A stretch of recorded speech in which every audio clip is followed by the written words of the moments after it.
ang MDRRM officer, no, mga kabombo ng Jones Isabela, kaugnay pa rin ho dito po sa bagay na yan. Nakunan lamang ho natin siya ng reaction, mga kabombo, as to kung ano po ba yung mga measures na kanila hong ginagawa. Kasi kanina nung nakaugnayan ho natin siya, wala pa po raw hong complete information na nakarating ho sa kanya. Pero syempre, yan po ay aalamin pa rin daw po. No? Kanina pong nandun po tayo sa kanyang tanggapan, doon po sa Jones Isabela. Siguro mga tanghali ho yan kanina, kabombo. So, ibahagi lamang ho natin as to his reaction kaugnay ho dito po sa pangyayari, no? At the same time, aside sa reaction ho niya, ano po ba yung mga plans naman ho ng hanay ng MDRRM o sa bahagi po ng Jones later on kaugnay ho rito. So nakapanayam ho natin si Sir Jonas Tiburcio, MDRRM officer ng Jones Isabela kaugnay ho riyan. And narito, no, iparinig lamang ho natin yun pong panayam ho natin dito po sa MDRRM officer ng bayan ng Jones Isabela kaugnay dito po sa aksidente na ito, mga kabombo. Tinitingnan po naman natin na talagang yung mga drivers po natin is well trained po sila sa pag-handle po ng ambulance.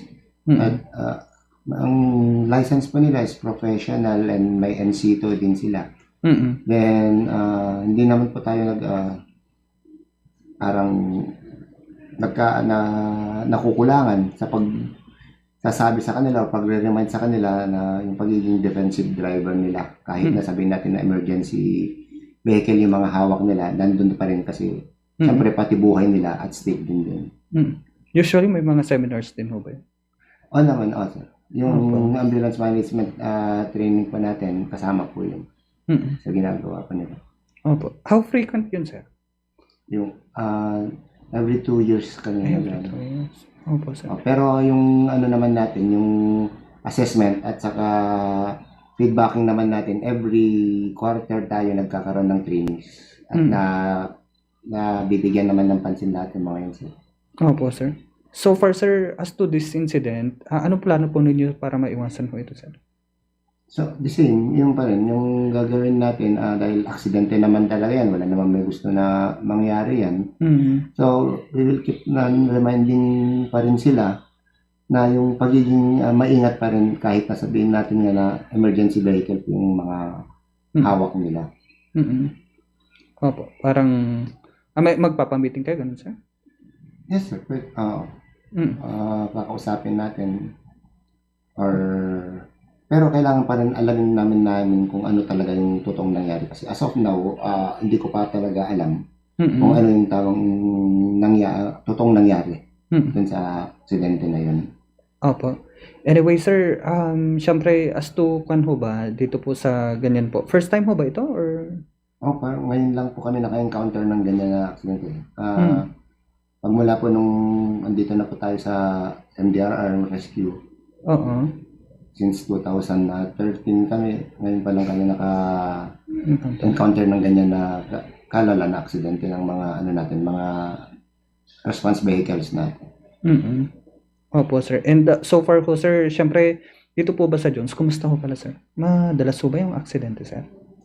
Meron pa rin tayo naitatalo ng mga aksidente dito, mostly sa mga single motorcycle na ano po natin. At meron naman tayong census dyan, monthly naman natin tinitingnan yung mga accomplishments natin or yung mga nire-respondihan natin. How do you describe it? Increasing, sir, or decreasing naman? May mga times, almost, parang itong hawak ko ngayon yung sa report namin, decreasing siya, pero itong July, biglang tumaas. Yung vehicular? Lahat naman ng inirerespondihan namin, pero dun sa mga trauma talaga natin, pababa siya. Pababa naman siya. Sir. Sir, ano po yung nakikita ko ninyong common reason? Mostly, yung mga nagda-drive na agresibo, lalo na sa mga motorcycle, tapos minsan mga nakainom nagda-drive, yun po yung nakikita natin na mga meron po bang Opo, sir. Sa mga places naman dito, sir, may mga accident prone po ba kayong tinututukan, sir? Dito sa may highway natin talaga yung pinaka ano naman natin. Tinututukan natin kasi busy na yung considered national highway na tong ano natin kasi from Dalibobon to Fugu, mahaba yan. Opo, sir. Kami na monitor natin. Opo, sir. So far ho, sir, on your part, ano po yung mga recommendations or mga interventions na ginagawa ninyo to lessen pa rin yung mga vehicular accident po?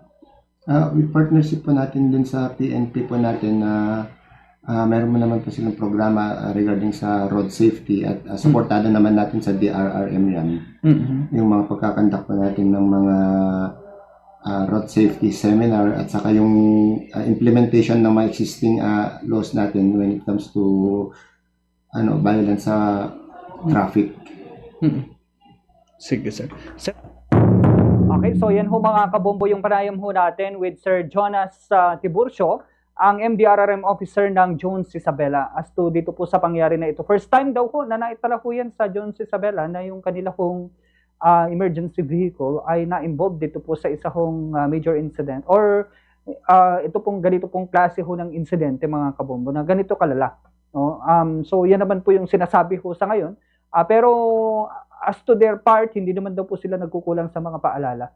Well, kung pag-uusapan ho kasi sa mga MDRRM offices, maybe that's very common na reminder ho. No? Yun pong paalala na dapat kahit na may emergency, maging defensive driver pa rin. No? Maalala ko nga lang dito sa Kawayan City, kapag nagpapamiting ang hanay ng MDRRM, yan po yung pong parati ho na paalala. Kung sakali man na may emergency man ho, kailangan maging defensive driver pa rin. Kung wala naman hong emergency, syempre dapat hindi gamitin yung wangwang, mga ganun. No? So usually na common na mga paalala ho 'yun na regardless kung ano po yung hawak po nating sasakyan, pang emergency situation man ho 'yan, kailangan pa rin ho kasi nating maging defensive driver. Sa pagkakataong ito, yung aksidente ho rito is hindi naman ho ito rumiresponde sa isang aksidente ho or incident, hindi naman ho ito naghahatid ng isang pasyente. Sa totoo lang, ito po ay bound for maintenance mga kabombo. So change oil or kung ano pa man, supposedly yung pong gagawin ho rito. Pero in the process, mga kabombo, na-involve naman ho ito sa aksidente, yung pong emergency vehicle na ito. Kaya po, it's very important talaga na kahit sino, regardless of sasakyan, lalong-lalo na kapag emergency vehicle, maging defensive driver pa rin ho talaga. At the same time, pagdating ho dito po sa ganyan ho, syempre, kailangan ho yan. Kasi, paano na lang kung mas malalang aksidente yung nangyari, di ba? So, syempre, at may pasyente yung pong nasabi pong vehicle, instead na matulungan ho yung pasyente, baka pati yung iba maging pasyente rin ho. So, yun naman po yung ayaw ho natin kung sakali man. So, it's very important na i-remind ho yan parate. Talaga. Sa mga syempre, mga emergency vehicle drivers ho natin. Ito, hindi po natin binabanggit yun pong sa bahagi po ng Jones lamang ho sa lahat. Halimbawa, sa hanay ho ng rescuers, sa BFP, sa PNP. Kasi kung minsan, di ba, even ho ang PNP, may mga emergency response din ho sila.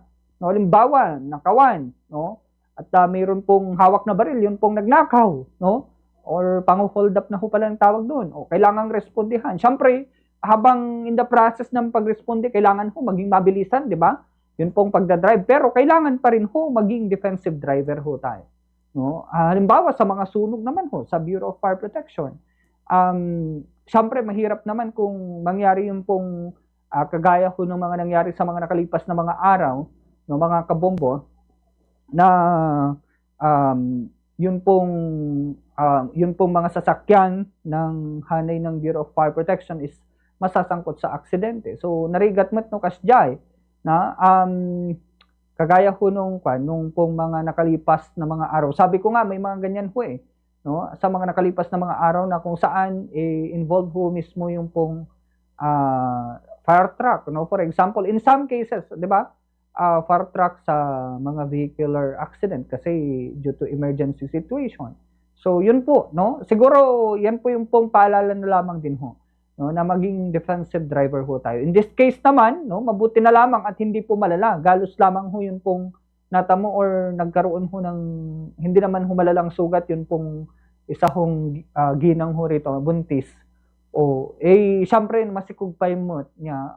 Imbag lang, intaham nga nakaro, daytay kastana ni daytay injury na, no?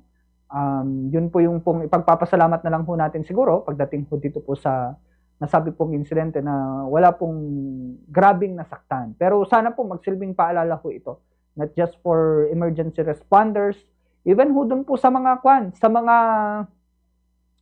ordinary ho na mga vehicles.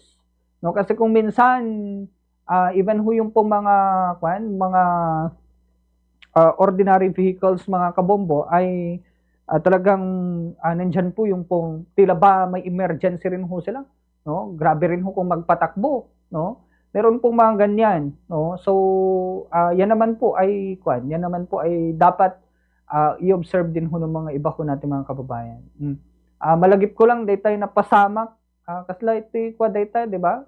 Ajay digitay for example mga ka-aksidente nga fire trucks.